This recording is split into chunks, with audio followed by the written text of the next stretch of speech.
Naghain sa Supreme Court ng motion for clarification si Attorney Lanang Ali Jr., Samsudin Amelia at Datuan Magun Jr. hinggil sa inilabas ng Supreme Court na temporary restraining order na may petsa na September 15, 2025.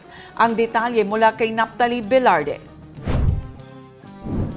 Sa prayer, nais ng mga petitioner na mabigyang linaw ang scope ng temporary restraining order kung ito ba ay nagbabawal sa Commission on Elections o COMELEC na ipagpatuloy ang paghahanda para sa nakatakdang halalan sa Bangsamoro Autonomous Region in Muslim Mindanao parliamentary elections sa October 13, 2025.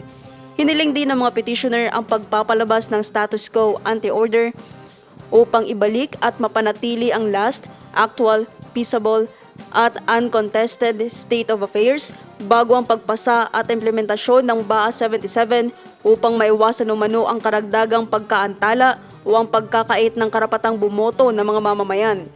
August 29, 2025, nang maghain ng petition sa Supreme Court para sa certiorari and prohibition under Rule 65 ng Rules of Court with prayer for issuance of temporary restraining order, writ of preliminary injunction and or status quo ante-order, and extremely urgent motion to conduct a special raffle sa ilalim ng GR number E-02219. Naphtali Velarde, iMinds, Philippines.